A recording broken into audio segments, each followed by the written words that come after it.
Another video, continuation of my thoughts on Iran and the mainline evangelical circles' understanding of the whole conflict, as well as their failure to see and understand the growing trend towards renewed civilizationalism. The assumption that a lot of mainline evangelical churches and their affiliates have taken, that you can separate church and state, as well as even in the ecclesiastical realm where these circles are operating in, that you can separate politics from religion, is an assumption that is ungrounded, yet it still has very deep roots. What do I mean by that? It can be traced through a Westphalian settlement in the 17th century, so after the 30 Years' War, for sure, through the Enlightenment of the 18th century, through the rise of liberalism in the 19th century, which at the same time was running parallel to that undergirded strong sense in teaching and doctrine of separation doctrine and dispensationalism, through that whole denominationalist push with Methodism, Baptistic theology, and whatever. We can see that at the end of the 19th century, beginning of the 20th century too, with the Niagara Creed, which was the motivation for a lot of evangelical, at least the beginnings of the evangelical missionary enterprise, where points 13 and points 14 just doubled down on dispensationalism and the logical conclusion that we've seen taken today. Through the entire structure, the architecture of modern social science in the 20th century, now leading to that perversion of scientism, where you have to trust the science as almost like a religion. We saw that during COVID.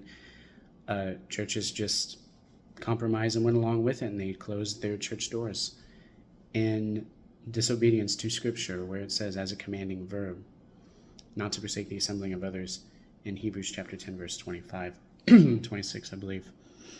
So along that, ran parallel with it a very dispensationalist, very Anabaptist doctrine driving it. And it comes from the assumption about separation of church and state, politics and religion and whatever, in that I believe a main desire is that Anabaptist piety, which is where these groups are primarily deriving their doctrine from, says there really is no justified war. War is like a sin to them. Mix this along with separation doctrine and then an eschatological worldview that basically says we lose down here with dispensationalism, even though that's not everybody. I get that. I have a lot of friends who say that they're dispensationalism and that they don't hold to that doom risk mentality. Basically, you end up with a very dry spiritual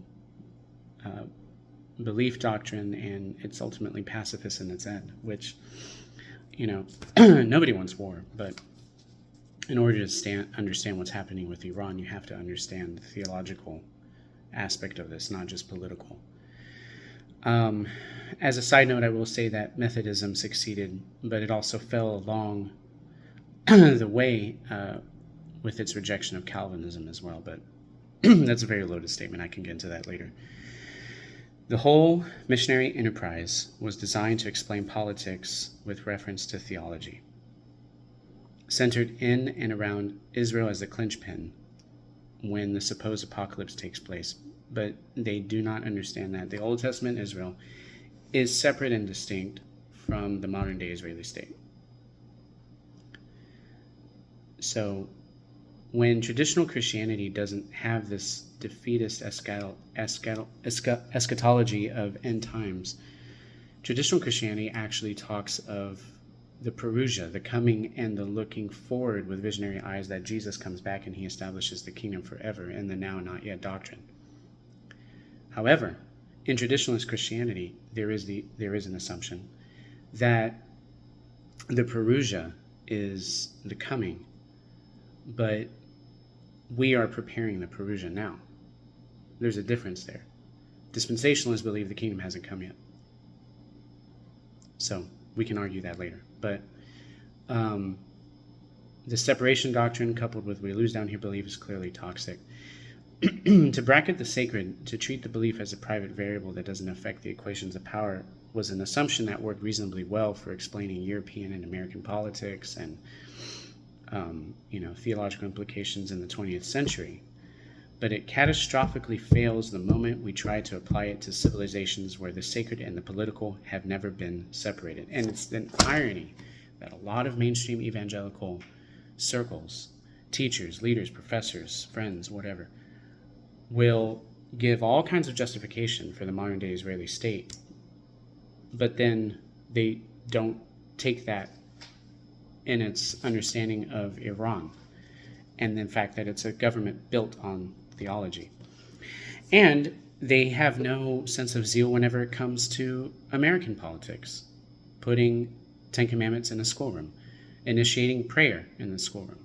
Because if Christians don't do that, who's going to come in? Supposed power vacuum.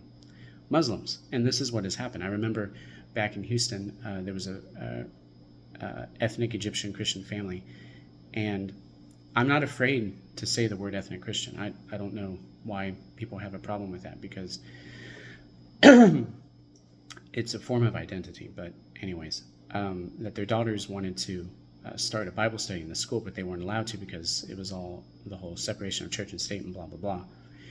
Yet their fellow Arab Muslim students, co-students, were allowed to pray the Shahada in the middle of class. Something is not right. He's right and he's right. They cannot both be right. So it's just, it catastrophically fails the moment we try to apply to civilizations where the sacred and political have never been separated, when they've never even been considered separable. This is a big part of what I'm trying to explain about the Judeo-Christian farce, which hasn't come to fruition here in the West completely, with our own sense of apocalypticism wrapped up in the construction of a third temple, which won't happen because God won't allow it to happen. This puts a wrench thrown into the cogwheel of dispensationalism, sure. But it goes to show that most of evangelicalism and institutional Christianity as a whole, i.e. megachurch, mainstream denominations like Methodism, Episcopalianism, Presbyterianism, etc., who have caved on the whole gay rainbow agenda and its affiliates, are showing themselves to actually be the vanguards of a globalist, liberalist, secularist, humanist, Marxist, materialist world order that is now dying. On one side, Baptists, argue with me if you think you're wrong, are choosing a pacifist route, which has been called the Benedictine option.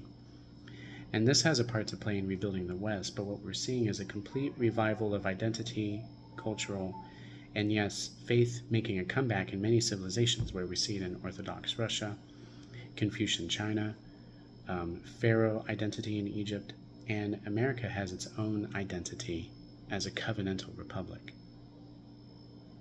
which has been tried to have been buried by these godless freaks that claim church and state can be separated. But Iran is not one of those civilizations. So much of the Sunni Islamic world has risen up against it. So in it, and in each of these civilizations, politics and theology are not parallel tracks. They're the same track. The rest of the world thinks in terms of cycles and circles. The religious framework is the political framework. The martyr is a political actor. The concept of divine justice is a policy goal. And votes are something that are sacred. You bind yourself to your leader, and your leader covenants himself with you. It's not just something you can buy and sell cheaply like the duopoly does here in the States. So when Western analysts approach these civilizations with secular maps, or when evangelical pastors and leaders try to make this all about a people group that doesn't exist genetically, but rather just politically, or going even further and trying to demonize people who give their children communion, baptize their babies for the sake of Christian identity, and when those same people ask questions about the modern-day Israeli state, question their leadership when they decry Christian nationalism, or fold on basic issues like women in the pulpit, women leading worship, and of course being cowardly against the obvious sin of the rainbow flag agenda in a place called church, by not calling it a sin in church, which is the place to call it a sin. It's not it doesn't come off as a surprise when a lot of these churches have folded on things like COVID and accepted the PPP loan, which was a Trojan horse that no one recognized.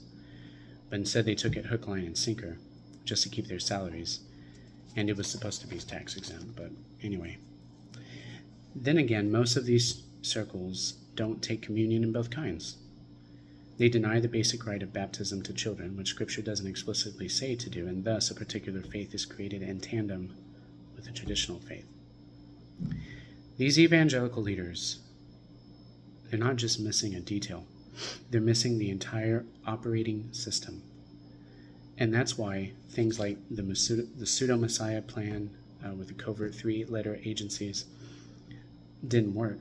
And neither will a farcical actor like Tallarico work either, because of something deep within the human DNA that cannot be denied. One which the adherents of oneism, like Hollywood, the Netflix board, the fag that I just mentioned, and those who hold to the liberal worldview are trying desperately to keep from public knowledge. And that is the issue of covenantal identity. I'm going to say that again. These evangelical leaders are missing a big detail. It is the entire operating system to why this idea of separation of church and state will never be able to continue or cannot be sustained. It's because they're trying desperately to keep from public knowledge the issue of covenantal identity.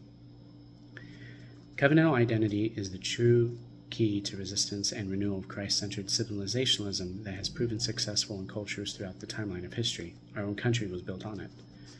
Covenantal identity proves itself to stand, while those who embrace Enlightenist ideas will ultimately not have a leg to stand on.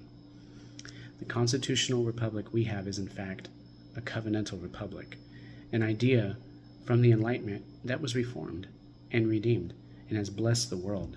But in order for it to work, there must be a tie, a covenant between God and man, God and the man dedicated to God, and the respect for the acquisition of land, neighbor, and the right to keep and bear arms for the sole purpose of self-defense.